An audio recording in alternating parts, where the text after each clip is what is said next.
All right. Hello, everyone, and welcome to the Tasty Trade Small Account Smart Moves webinar. Today, we've got myself, Quentin. I work here on the trade desk, and alongside myself, I've got Anthony as well, who's a trade desk team lead, one of the managers on the trade desk. And so, welcome, everyone. Yeah, and then also on chat here, the moderators, we've got Christian and Andy. So they'll be in the chat for any questions that you have. And then we'll just be going through the presentation. We've got a little presentation talking about some of the conceptual stuff when trading a smaller account. And then we'll also, of course, get into the platform and place some trades. So Anthony, what do you say we get this going? Let's get after it, partner. All right. So again, welcome everyone to the Tasty Trade Small Accounts Smart Moves webinar. Today, we're going to be going over some of the strategies you can do in smaller accounts, and then also, of course, placing trades on the Tasty Trade platform. So let's get into it.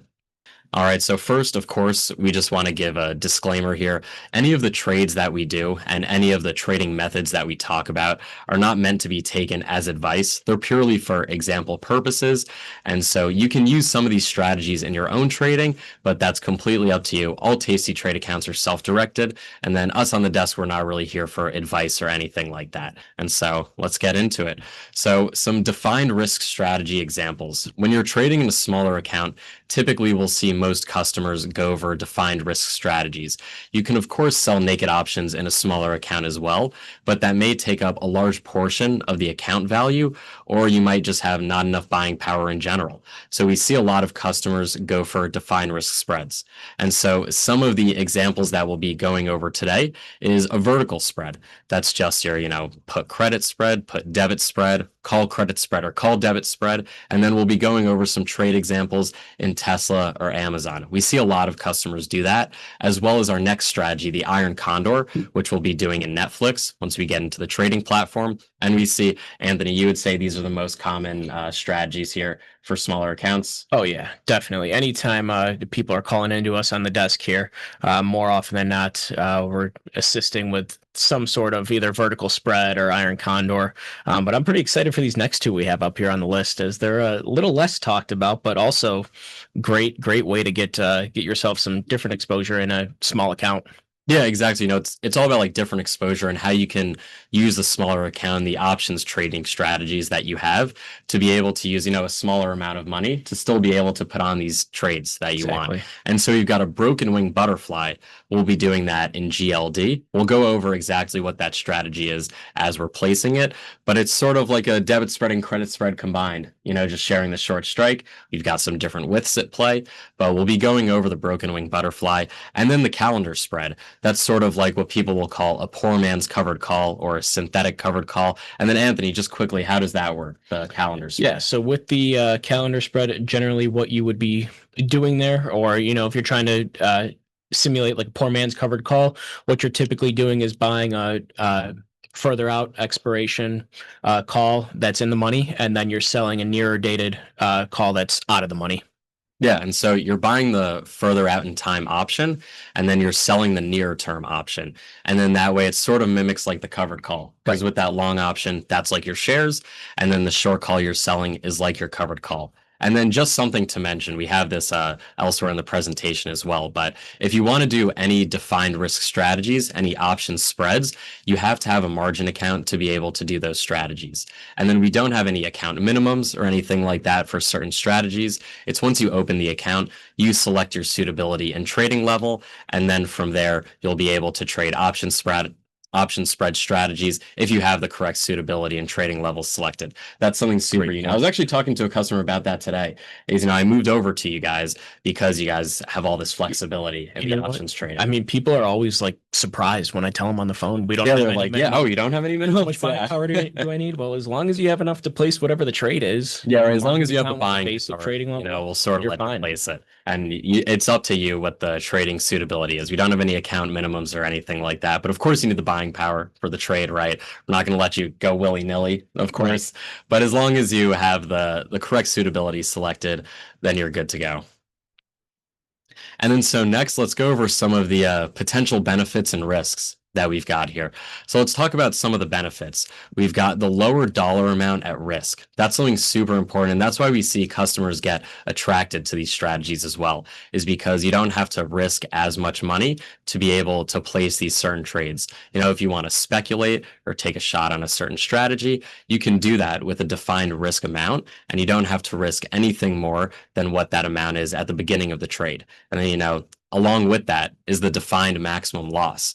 So if you have a spread on, an option spread, it already shows you what your max profit is and what your max loss is at the trade. And as long as it stays that way, curbing any assignment, which we'll get into, then your max loss is your max loss and your max profit is just that. And then, capital efficiency. That's something super important as well. Is we see with this capital efficiency is that you're able to you get a lot more bang for your buck when trading option spreads. And then also lastly, it allows smaller accounts to trade higher price stocks.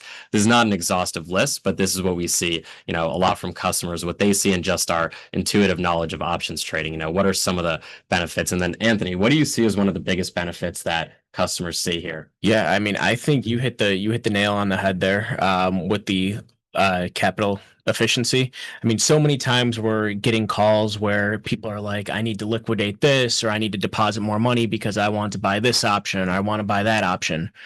Well, I mean, if you just want that directional exposure, I mean, you can consider using something like a debit spread, and it's going to be much, much cheaper in terms of how much buying power it's going to cost. So I think that's one of the biggest benefits for sure with these defined risk spreads. Yeah, and you mentioned like even if you're just buying an option, right, it could still be a really expensive option and then it could go all the way to zero. But if you're buying a spread, you could spread that off and then you could take a smaller amount of capital and still have that same assumption. Of course, your profit isn't unlimited anymore, like it would be if you were just buying a call. But, for every gimme, there's a gotcha, right? You get it one way, then you also have the other risk on the downside. So let's go over some of the risks here on defined risk trades.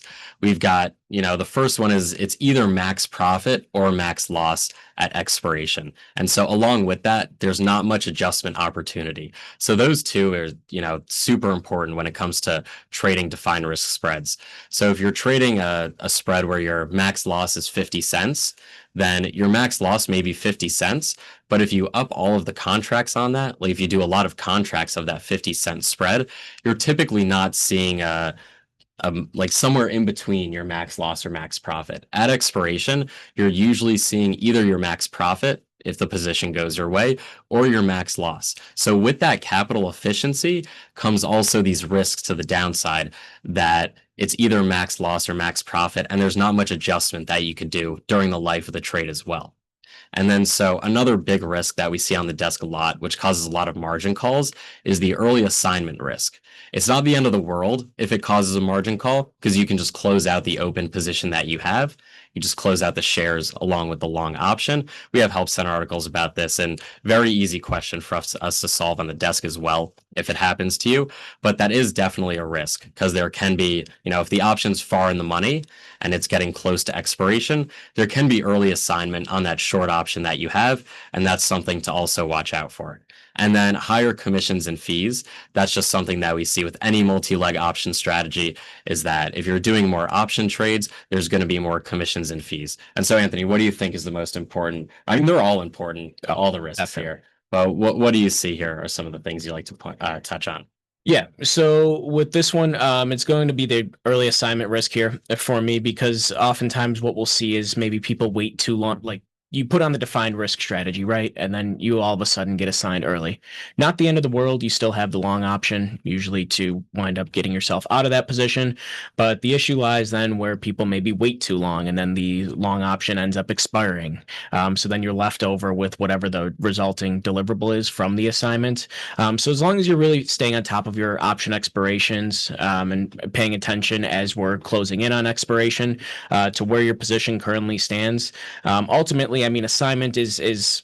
I know a lot of people are scared of it, but it's not the end of the world if it happens to you, especially early assignment. Like Quentin had mentioned, chances are, we're going to be just give us a call and we'll be able to kind of talk you through some different things you can try. The other thing I wanted to mention here regarding the assignment was or you might have already touched on it with the covered stock order where you close out of the. Yeah, exactly. Yeah. Yeah, so it would just be to close out the shares, whether it's buying to close or selling to close, and then also selling the long option associated with it. And that'll keep the position defined risk, right? Yep. Which is, the max loss doesn't change on the options position as long as you're not legging out of it or anything like that, closing one option leg at a time. And then there's just potentially margin interest on that stock assignment as well if you don't have enough cash in the account. But those are some of the benefits and the risks of trading option strategies. And so for all the benefits, there's risks too. Like for the lower dollar amount at risk, it's either max profit or max loss. Being able to trade higher priced products, like you're able to trade higher priced stocks, then that can also come with the downsides of the early assignment if your options go all the way in the money. And so that's something we'll also talk about is you should always trade the out of the money options typically. And so that's something we'll go over as we're placing the trades as well. And then so another product we see people like to trade a lot in smaller accounts is trading futures. So we've got micro futures that you can trade, and then also defined risk option spreads in those futures products. And so some of the benefits of that is the outright micro futures allow for smaller account sizes to have access to higher leverage products. So that means if you want to, make your dollar go really far, of course there's potential downsides to that with the increased leverage, which we'll go over. But if you want to play directional game with just the outright futures, you're able to do that with the micro futures. Let's say your account doesn't have, 25,000 in it for an ES contract. You could trade the MES for just 2,500. So you get a lot more flexibility when trading the micro futures. And then it also creates opportunity for uncorrelated positions. With the futures, they're not always very correlated to the given stock products. Of course, like the stock indexes are, but you can also trade things like corn, you could trade gold, and all these different agricultural and commodity products. And then another thing we also like to add as well is not regulated under the PDT rule. So hopefully the PDT rule goes away, but until that happens, right, you can day trade within futures without being flagged under PDT because the futures market isn't regulated by the same body that has the PDT rule. So, what are some of the benefits that stand out to you here? Yeah, I mean, with that, it's got to be number one for me is what you just mentioned there with the PDT rule. People oftentimes are looking to day trade, in their margin account, but they feel like they're a little bit handcuffed due to, they're looking to day trade equities. Well, unfortunately, those are regulated under the PDT rule, but like Quentin had mentioned here, futures are a great thing to consider then if you're looking to maybe day trade a little bit more frequently and don't want to be restricted by those pattern day trading rules. But hopefully, we get some news about that soon and it's no longer a worry. Yeah, hopefully, by 2026 that's gone. But until then, if you want to day trade, if you understand the risks of day trading as well, you're able to do so in the futures without being classified as a pattern day trader. And then so we can go over some of the risks as well. So with the good parts that come from increased leverage, there's also bad parts to that as well. The account could see big profit and loss swings larger than you may expect if you're not fully educated on the increased leverage that comes with futures. We also have, I saw Christian linked earlier, the tastytrade courses. We have courses on futures and futures options trading as well that just came out. And so you can watch those. But leverage is something that, it can be your best friend or it could be your worst enemy. So you really want to pay attention to, how you use leverage and make sure that you use it in a smart and educated way rather than just saying, oh, I only have to put up this amount for this potential profit. There's also that loss as well, right, with the increased leverage. And so to talk about some options trading in the futures is the span margin. So span margin requirements on option spreads can expand beyond the defined risk position. So what does that mean? So for example, if you have a 5 wide spread and the max loss is $500, for example, or whatever it may be, just for easy numbers, let's call it 500, then potentially the margin requirement due to the span margin system could be greater than $500. So when you're placing a trade in futures options, you want to just be aware of that. It sometimes happens. I mean, we don't really have, when this will happen or when it will not, but that is something to be aware of that if your defined risk position is, a $300 loss, your margin requirement could potentially be something like $600, depending on the product or the volatility in it, however the CME looks at it. So just to get a little bit into the weeds here, you could sort of tone me out if you'd like, but there's 16 different risk arrays that the span margin system looks at. And then whichever one your position falls under as the worst case scenario, that's the requirement that you'll be held to. And sometimes that could be more than the defined risk position.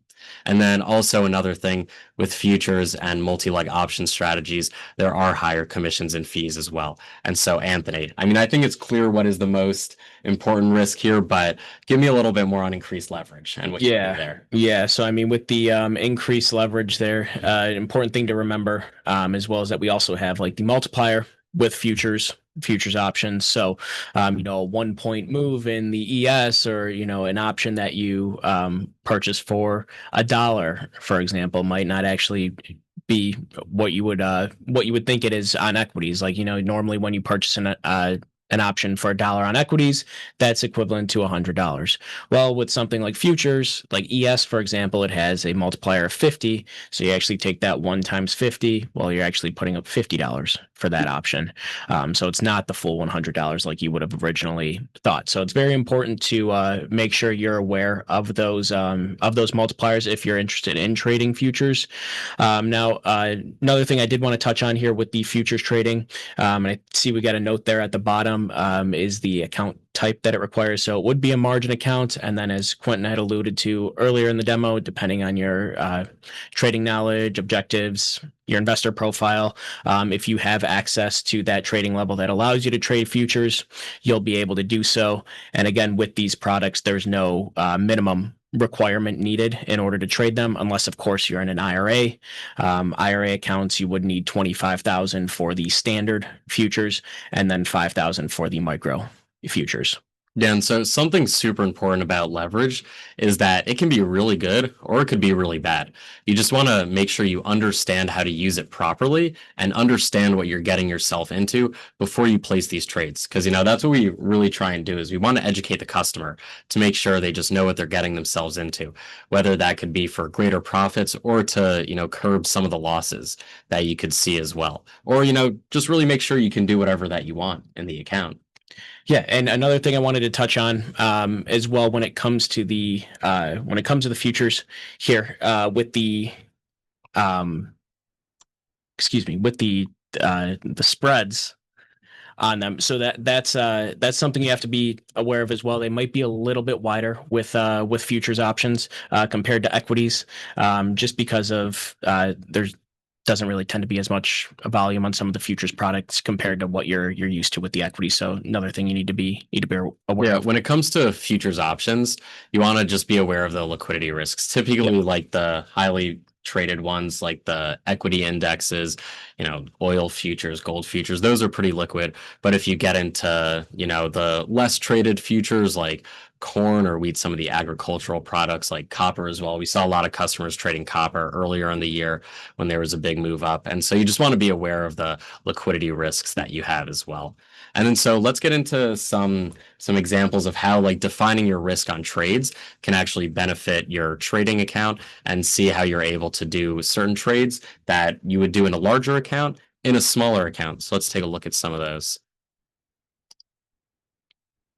Yep. So I'll take this one here. The first example we're going to be showing you all, and then don't worry, we'll get into the platform and show some live examples as well. But just wanted to show you all some quick screenshots comparing like a short put versus a put credit spread. So, selling a put, generally you're collecting a credit when doing so. Ideally, you want that option to expire out of the money. So you either want the price of the stock to go up or stay relatively neutral. As long as it's staying above whatever your put strike is, then you'll be able to realize full profit come expiration. But we can see here in the example on your screen, we've sold a 275 strike put here. And if you look toward the bottom right near where the buying power effect is shown, you could see this costs us almost $3,800 in buying power, which is quite a lot of buying power to tie up in a single position, especially in a smaller account. Yeah, like let's say you've got a $5,000 account.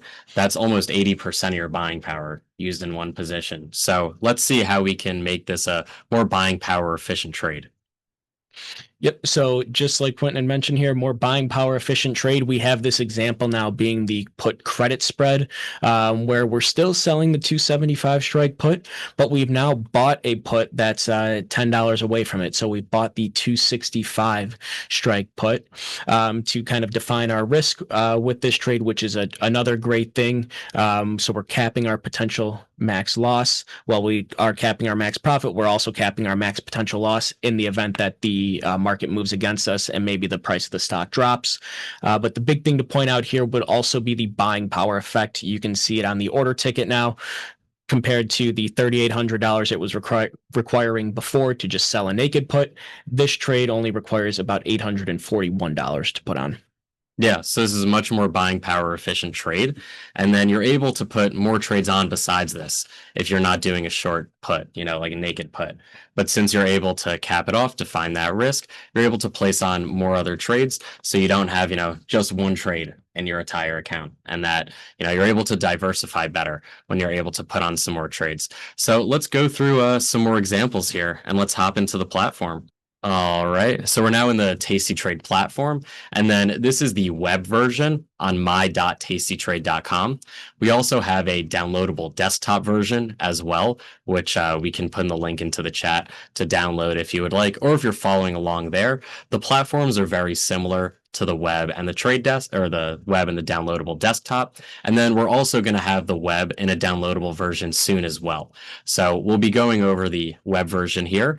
And so first, for example, we'll start with Tesla. And so here we can go over how to do a vertical spread in the tastytrade platform. And then so Anthony, what expiration are you thinking here? Yeah, so maybe let's look at something close to 45 days out. I mean, the closest monthly we have is December 19th. Yeah. I think maybe that'd be an interesting one to look at. Okay. So then to hop into the trading platform, or hop into the expiration rather, we'll just click on where it says December 19th. And then this will pull up your option chain where you can place any trades that you would like. And then so how are we feeling on Tesla here? You want to take a look at the chart and see, just what it's been doing recently? Because I mean, it feels like it's been a little bit choppy recently. So on the left-hand side, we'll click on where it says chart towards the bottom. And then so here we've got the daily bars. It looks like we're coming up against those all-time highs here. So I mean, this like we had a little bit of a dip here, but then I mean you can't keep this guy down. I mean, it sure didn't look that way, in February, in late February. Definitely didn't look like, definitely looked like we could keep him down.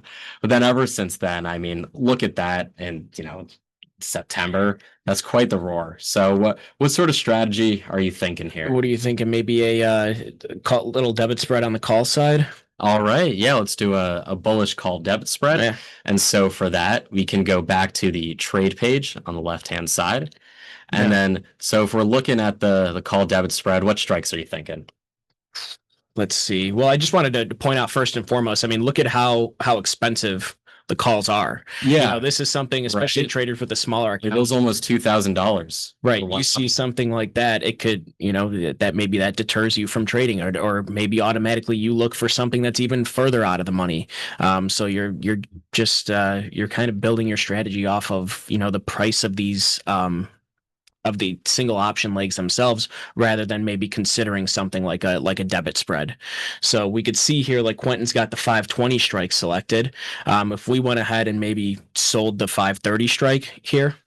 Yeah, and then we spread off the trade. It requires a lot less, but it requires 1/10 the buying power almost.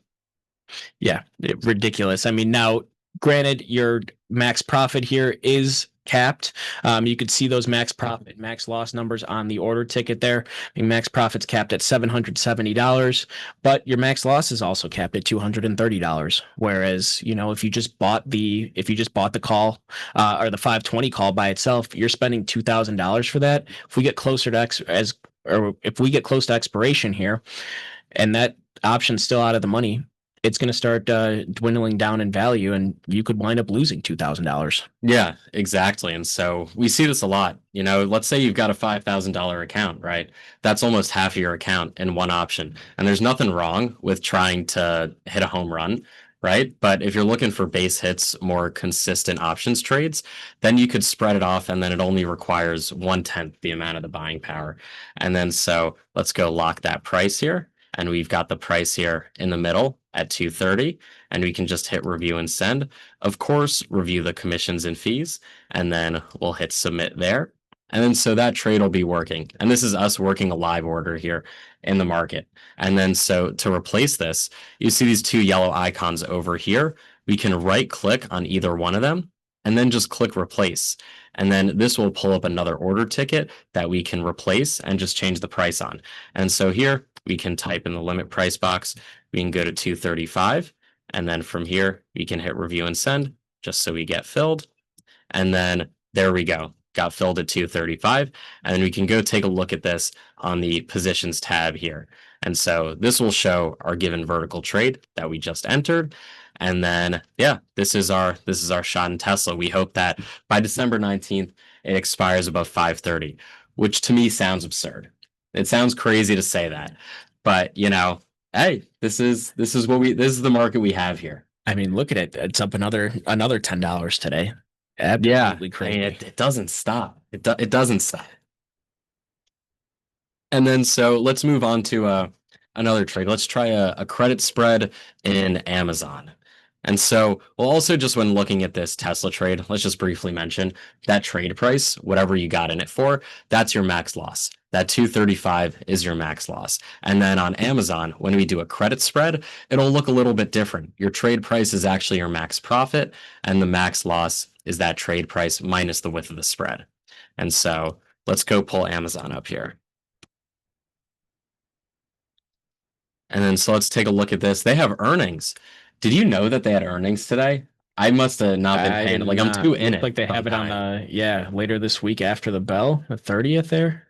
Okay, see, I don't even know what day it is. It's the 28th. What am I thinking? See, I'm too in it when it comes to the market. I'm too in it to know anything else that's going on around me.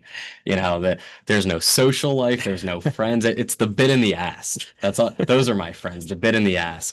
I love it. And then so did you want to turn this maybe into an earnings play or did you want to go a little bit further out? What are you thinking Yeah, why don't we for the trade? Let's throw an earnings play on there. All right, so you want to go October 31st, the 3-day?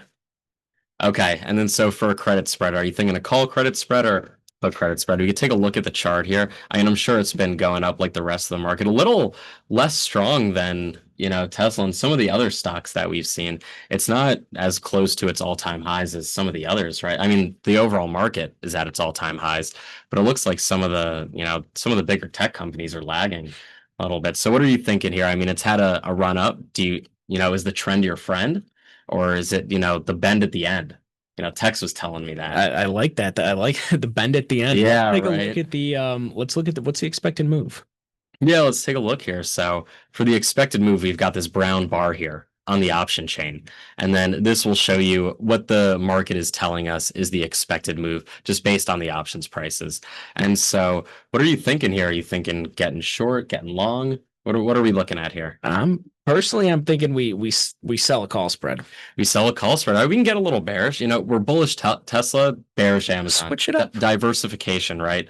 So what strikes are you thinking at the expected move? Want to be a little bit safer? Want to get a little more aggressive, something closer to the money? Yeah, let's go a little bit on the safer side, maybe a little just outside of the expected move. I'm looking at the 240, selling the 245 and maybe buying the 250. Okay, a little 5-wide spread. So let's go over the max profit and max loss. And so if you're going outside the expected move, we can see here our probability of profit is about 80%. So that's pretty high. So you're not going to get as large of a credit as you would if you were more aggressive. And then so we see our max profit here is $89 or whatever the credit that we collect is at the open. And then our max loss would be about 412. And then so it's just the width of the spread minus that credit you collect. And the difference between the two, that's your max loss when trading credit spreads. And then so here, let's try and lock this at 88, and then we'll work it and see if we get filled. All right, it's working at the mid price. Let's try one price lower. So whenever you're selling something, if you're looking to get filled, you always want to decrease the price to make it more advantageous for the other side. So we'll try it at 87 cents. And then there you go, just got filled. And so we can go take a look at the position And then in Amazon, here's our vertical credit spread. And so that's our bearish trade. We're bearish for earnings. And then so that's what we've got here.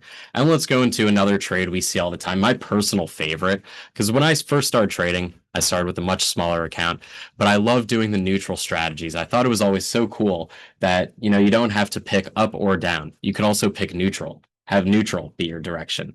And so let's go into an iron condor. And for here, we've got Netflix. So it'll be our iron condor example. And so this is sort of like a post earnings iron condor. It had a big drop. I think this was on earnings, if I remember correctly, on the 22nd. And then it's sort of just been falling from there. So, I mean, the implied volatility rank is surprisingly low, but I guess it's just been so elevated for For the the beginning of the year, right? And so let's say we're doing an iron condor here. What expiration are we thinking? And then we can go from there. let's. I mean, I like sticking with the monthlies, roughly 45 days out. Okay, you want to December go 52 19. days? Yeah, All right. And then what are you thinking here? So we've got an interesting situation. So because the strikes are 20 wide, do we want to do a 20 wide spread? We're in a smaller account here. Do we want to do 20 wide or do we want to, because I mean we have 5 wide on this side, but do we maybe want to try the 24 day? let's maybe flip to the 24 day. You're right. With this being a smaller account, Yeah, and then something with a so little less width. just a bit of education here as to why there's 20 wide strikes out in the 52-day expiration, but in the 24-day there's 5 wide expiration or 5 wide strike prices, and then we've also even got 2.5s. So anytime the options get closer to expiration, those are the more actively traded options because at the end of the day, options are used for hedging. Right. And so typically people are hedging nearest to expiration. So as you get closer and closer to expiration, that's where more strike prices will be available. So if we're still neutral and we're neutral for the next 24 days, we can put on an iron condor. Are you thinking something more aggressive, a little bit more conservative? We could talk about, the expected move here at 1175, or we could also talk about the one standard deviation line as well at 1197. Do a 5 wide strategy here. Yeah, I like that. Well, I'll go out to one standard deviation on each side and Here and then sell this 1200 probably a little bit more liquid.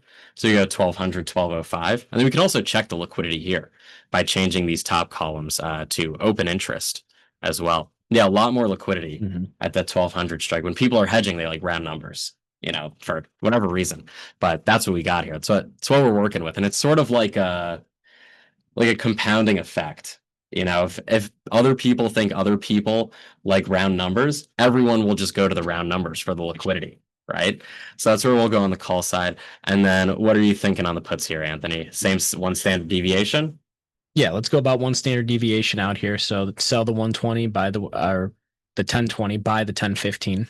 All right, there we go. And then I think we should hop into the analysis mode, see what our profit and loss graph sort of looks like on this. We won't go over this too much, but we have certain demos that go over just this as well. And so we can go to the Sure, you said expiration line, and then this will show our profit and loss graph for our iron condor here in Netflix. So we want it to stay in this green zone, which is between our short strikes of 1200 and 1020. I can draw a little box around that as well. And so here is where we want our trade to stay between, is our 2 short strikes. Let me draw a better box. We want to stay between our 2 short strikes, and that's what we'll see on the graph that's up here. This is just a visual representation of how the trade is and where your profit and loss can be. And so this is something that whenever a customer is even telling me a trade, just because I grew up on this platform, whenever a customer is telling me a trade, this is what I'm picturing in my head when they're asking, about certain strategies. This is just already ingrained in my memory. So this is a super useful tool here, not even just for analysis, of course, but also just to get a better visual representation of how some of these strategies work. And then so we can go and send this trade here. Let me just clear the drawings. And we could send this trade, we could put it in for 120, see if we get filled, and then we can just work it from there. All right, so we've got that working. Another place you can also view your working orders is in the activity tab. on the left-hand side, and we can work our orders from here as well. We'll just go by 5 cents so we can get a fill and then hopefully get moving on with this demo and get some other strategies, get to something a little bit more complex as well. And There so you go. there we go. Just got filled at 115. And then so let's get to a bit more complex trades. Let's go to the broken wing butterfly. And so tell me about the omnidirectional aspects of broken wing butterflies and sort of how they work. I'll go populate one, get it on the analysis tab, and then we'll go from there. Tell me a little bit how that works. Mm-hmm. Absolutely. So as Quentin's kind of queuing this up here, like he mentioned, there's with the broken wing butterfly, there's the omni directional aspect of it. So ideally, to make your max profit, you still would want to pin it at the short strike, but just because maybe one side of the spread goes completely in the money doesn't mean you're automatically at a loss with these broken wing butterflies. As you can see right here on the analysis mode, it looks like this one's skewed a little bit more toward the downside. So in the event the price of GLD does drop, although it may not pin at our short strike, you could see we've sold the 378 calls, although it may not pin there. And if the price continues to drop, we're still going to come out with a little bit of a profit here at expiration. Yeah, and so it's something I really like about the broken wing butterfly trades is that you put it on for a net credit. So even if you're wrong to the side that, you have it being right too. So let's say, we're selling a call broken wing butterfly, even if it goes down outside of that range that you have your butterfly at, you can still make a profit based on however much credit that you collect. And then also, if you think, like gold is such an interesting candidate for a trade like this, because when we look at the trades, so what's our short strike? The 378. So if we go to the chart and we look at this here, it was just at 403. If we think it can get back to these levels, but we want to take a shot. We want to speculate saying that it could get back to 378. So we've got our, profit right here. This would be our biggest profit. But even if we're wrong and we're still, following the trend of gold going down, selling a lot of that premium in those call options, then, we would still see a profit of that small credit that we collected. So that's something super cool about, a broken wing butterfly is that it can be a bearish strategy, but then it can also go up. And then so when we look at it on the trade page as well, when we're looking at it on the table mode, you can see that, this is basically just a long debit spread. Excuse me. We've got a long debit spread and then a short credit spread that's just wider than the debit spread. Yep. And so the credit from this short spread is just greater than the overall debit that you're paying.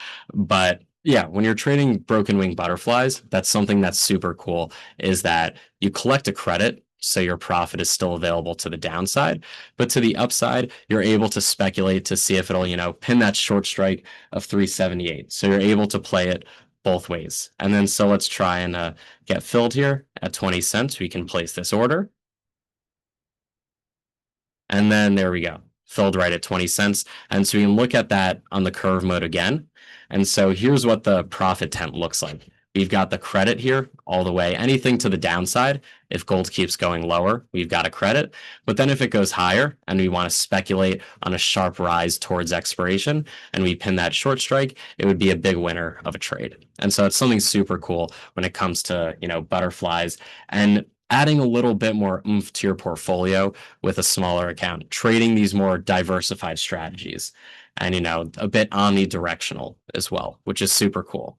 And then so from here, let's talk about the calendar spread in SPY and how that works.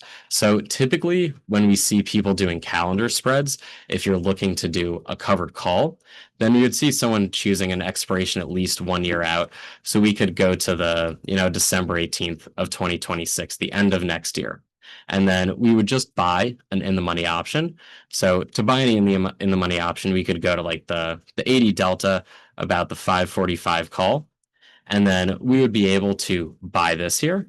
And then if we're looking to mimic a covered call, we could sell a call in a near term expiration. So we would close out this expiration and then we could try, a monthly covered call, 24 days. And then we could sell this at the expected move, for example.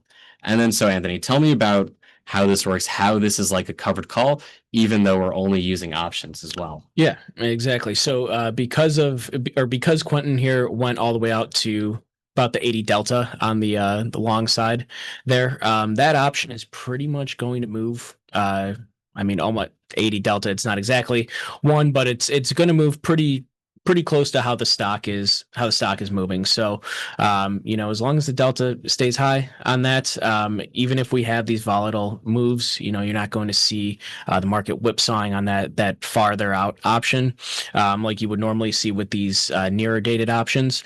So we're able to basically simulate owning 100 shares of SPY by purchasing that further dated option, which, I mean, normally just think about the notional value. If you were to purchase 100 shares of SPY right now, you would be putting up close to $35,000 in a margin account to meet the minimum requirement to purchase those shares. Whereas we were just able to purchase a call for what I believe about 17,000, and then sell the nearer dated call at 706 strike for another $3. I think we got on it. Yeah. And so when looking at this, one of the biggest benefits, if you want to do a covered call in SPY as the outright stock, to buy the stock for 100 shares to mimic that, you would have to have, $68,000 in your cash, or else you're buying it on margin, right?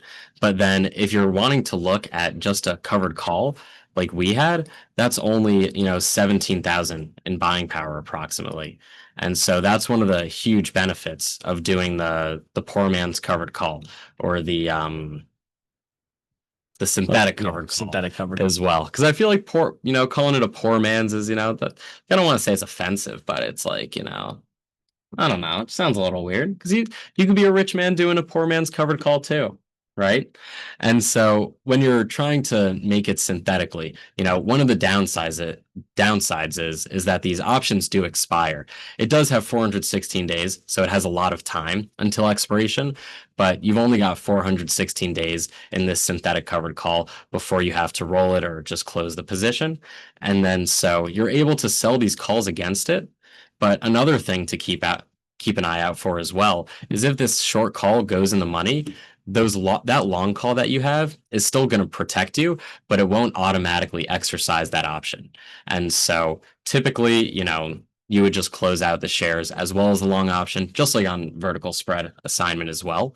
But what you want to make sure of is that you're managing these positions before expiration, just to make sure that there's no margin interest associated with that, or any sort of margin call as well. But so if you want to do a covered call but you don't have enough funds in your account to hold a almost $70,000 position, you could do it for just under 20,000 with the options as well. So that's something super cool and makes it very flexible when trading options. But of course, one of the downsides is that your position is only open for 416 days. So you want to do this for years on end, you'd have to roll it and pay extra debits to do so from the trade prices.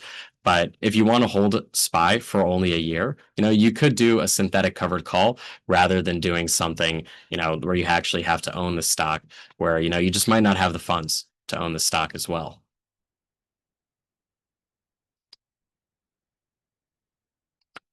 Yeah, so I see we have a good question here too, and I know you touched on it briefly, asking about like what to do if the short option goes in the money on SPY. Then what do we do? Like you mentioned there, Q, we have the ability to either do a covered stock order, where we are selling, or in this case, it's a short call, so we'd be buying to close the short shares along with the long call that we have. We do that on the same order, or I mean, depending on how much extrinsic value is left in that long option, you may or may not be able to get filled on that covered stock order. So at that point, we could potentially look to just exercise it to offset that assignment. Yeah. So I think I've got a neat idea here as well. We could put on, this position and see what it would actually be like to manage it. Yeah. So let's go to that 80 delta again and buy this call. And then let's say we, had the option expiring today and we were short the 683. So we can put this position on first. Let's just make sure we get filled here.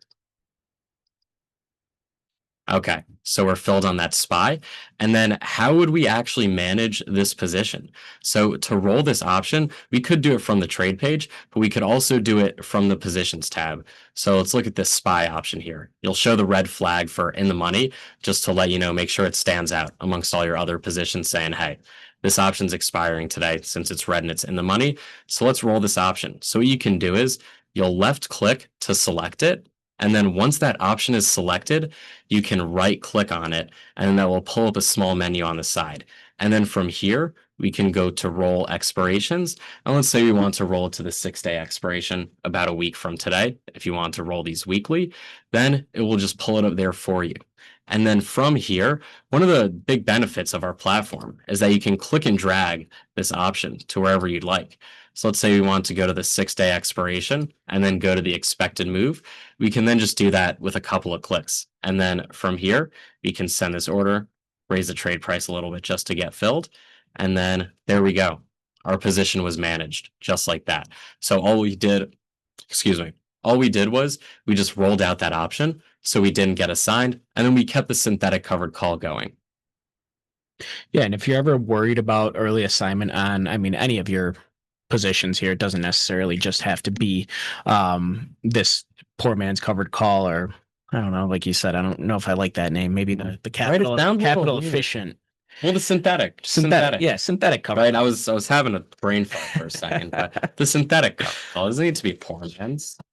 Rich men can do it too, and women can do it too. Yeah, anyone could do it. Synthetic covered call. There we go. I like it. PC. So instead of just looking at the synthetic covered call, this really applies to maybe any of the strategies we've shown you here today. If you're ever worried about assignment, just a couple things to look for with your short options. One is the option in the money. Two, how much extrinsic value is left in the option, and that'll kind of gives you a way then to kind of gauge whether or not how likely or unlikely it may be that you get assigned early on that option. Yep. Exactly. And then just to show how you're able to close out a position, here we can go to the Amazon position, for example. All you have to do is left click to select both options, or if you have the header by grouping by order chains up here, let me put a little box around that as well. You would just group by order chains at the top of your positions, and then you just have to click on the position header, and then it'll select all the option legs for you. So like if you have an iron condor, like we do in Netflix, you don't have to select all 4 legs. So you can just click on the iron condor header, and then that will select all of them for you. But going back to the Amazon position, we'll click on vertical, and then anywhere within the white boxes, you can right click, and then you can hit close position. And then that will pull up the order ticket for you to close out the position. Let me get rid of this drawing here. And then from here, you would just be able to change the trade price and then hit review and send. Of course, review the commissions and fees as well. For any closing transactions on equity options trades, we don't have any commissions. And then you can hit submit, and then that'll close out the position for you. And then, all right, let's get back to the presentation. Talk about some of the different trading resources that we have as well. Actually, before you do that, I did just want to point out one more thing. Yeah. We've gone through, a lot of different option strategies for your small account.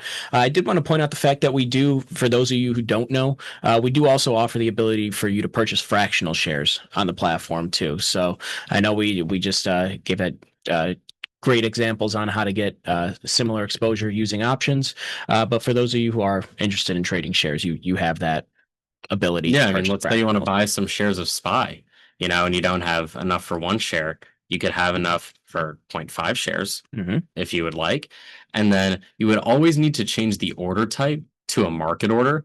That's super important, just so it gets executed as a dollar amount, as a fractional share, rather than putting in a limit price. And then from here, you would just hit review and send, and then submit, and then you're good to go by purchasing fractional shares. You just have to enter the fractional amount, and then make sure that you change it to a market order rather than a limit order. And that would be done right here under the order type. Let me draw a box around this just to make sure everyone sees where it is. And so it would just be under order type is where you'd want to change it. You click on order type and you change it from limit to market, and then you would be good to go. Exactly. All right. You want to show everybody where they can access some useful resources when it comes to learning the platform, or maybe even learning more about some of the strategies we talked about today? Of course. Let's go over some of these resources here. Let's get back to the PowerPoint slide. And then, so where can you find more resources?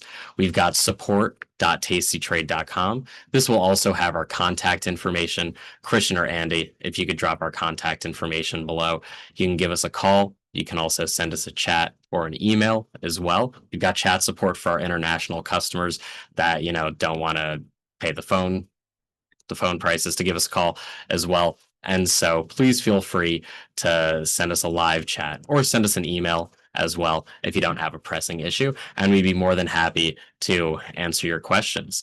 And so that is it from us. We're going to stay around for a couple more minutes, 5-10 minutes, talking about some of the questions here we have in the chat. I see there's plenty of questions. But if you're going now, thank you very much for joining us. And then let's get into some Q&A here that we've got on the platform. Anthony, anything stand out to you really Absolutely. quick?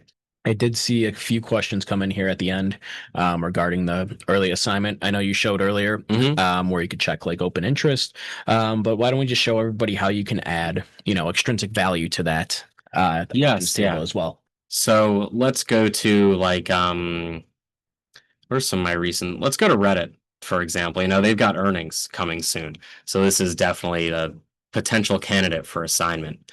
And so over here, it would be on the top of the trade page. You would be able to change these two columns. I use delta and open interest. Those are my two most used columns. We can change that open interest to extrinsic value, the EXT. And then this will show you how much time value there's still in those options. And then what I like to look at the most is when you see a small, geez, wow, these options really go out far a bit. I'm pretty surprised by that. But so what I like to look at is if the extrinsic value is less than the bid ask spread. I mean, you're seeing even with some of the wide markets, it's when the extrinsic value approaches zero. But because there's wide markets on some of these short options here, you'll still see an extrinsic value even though it's zero. But so like on these zero bid options, I would be worried here about the exercise or assignment, getting exercise, being assigned any short options. When the put side, or the out of the money side rather, starts to get close to zero bid, that's where you want to watch out for any early assignment. And that's also why we always trade out of the money options typically when doing option spreads, is because that you won't have that risk of early assignment right when you put on the trade. So for example, if we were to sell this put spread, it would be the same exact thing. So our max profit 165, max loss 335. If we were to just drag this over to the call side, it's the same exact spread, max profit 170, max loss 30, but the markets are wider. So really, you're going to have to pay 5 more cents for that and then get filled with a max profit of 165.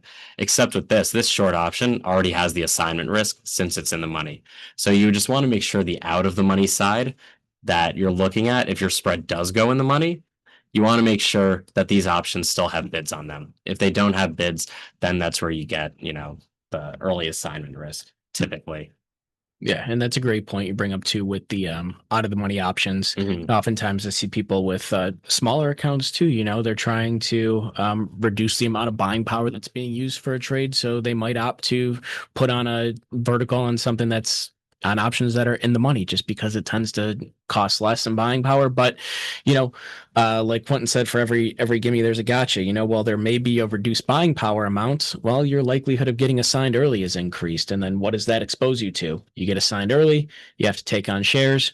You could open yourself up to being charged margin interest then, which Yeah, is so I mean, like if your position goes in the money during the life of the trade, it is what it is. right. There's nothing you can do about that, right? You can always adjust, I guess, once it's in the money. But when you're starting out a trade, you don't want it to be in the money just because that's already giving you the assignment risk. Also, as we see, the markets are a lot less liquid here when you're going on these in the money options. Let's just take a look at this short option here. This is about a $2 wide market. This is, less than $1 wide. And so that's why we always want to trade the out of the money options typically. And then I see there's a question here. What do you do with the shares once assigned? You can just close out the shares. We can mimic a covered stock order here. It would be to close 100 shares. And then you would also sell to close whatever option that you have as well. And then this would be the trade that we would see someone do, is something like this. And then that would just close out the position. Or, well, this option would be in the money. This option wouldn't be out of the money. It would be in the money. And then typically, this is what we would see someone do is sell to close their long option. And then they could either buy to close or sell to close their shares, depending on the, well, I guess it would be, this would be the best example is if you were selling a call spread and then the short option got assigned, then is this the, Yeah, because you'd be buying to is the close. correct? I'm Buying to getting a little close the confused shares. because the position isn't already Yeah, open. buying to close the shares and But selling to close the yeah, option. yeah. So this is just how you would do it. And then you would typically route it for the strike price if the option's super far in the money and there's no extrinsic value left. And so, yeah, this is what we would see the customer do. And then if that caused a margin call, just doing that order would typically solve the margin call. Exactly. But yeah, I'm scrolling through here. I mean, we definitely had a lot of questions regarding assignments. So I feel like we did a good job answering those. There is one here that Gabriel had asked, and I see Andy had answered it, but just to call out to everybody else if you haven't seen it yet. Now we've been getting a lot of questions about assignment. Now that early assignment depends on what product you're trading. Right. You know, if you're trading something cash settled, like maybe SPX, NDX, those are going to be more European style options. So you can't get assigned early on those short options. Whereas some like American style options, what we've shown you on the products here today, they do have that early assignment risk. So just make sure when you're going through and trying to determine what trade you're looking to place, make sure you understand, you know, the not only the strategy that you're using, but also the product you're about to place that trade on. Yeah, exactly. So if you can get early assigned, you just want to be aware that if it's deep, if it's slightly in the money, like if you're trading the Reddit, short calls, for example, like let's say you have this call spread on, this is not too far in the money with the way it is right now, because this still has $8.50 of value in it. So it's still plenty of value, plenty of extrinsic value, as you see here in these options. But if you're trading something much further in the money, that's, the position, in this case, if you were selling a call spread went against you, but even if you're selling or even if you're buying the long call spread, it could still go against you. And then, this is your position here, or it could still go for you, excuse me, but your position here, this is still at risk of early assignment. And so that's something to always be aware of. Yep. And then Abby, to answer your question here, SPX does not have early assignment. Yeah, one of the big benefits about SPX is that it's European style, so there's no early exercise and assignment. And then when you do get assigned, it's always to cash, so you don't need to close the position out early either. All right. Well, I think that answers just about all the questions. So again, thank you everyone very much for joining the Tasty Trade Small Accounts Smart Moves webinar. And then any questions in the meantime, please always feel free to give us a call, send us a chat, or send us a live email, and then we'd be more than happy to answer any questions that you have. So thank you all again, and have a great rest of your day. Happy trading. Happy trading.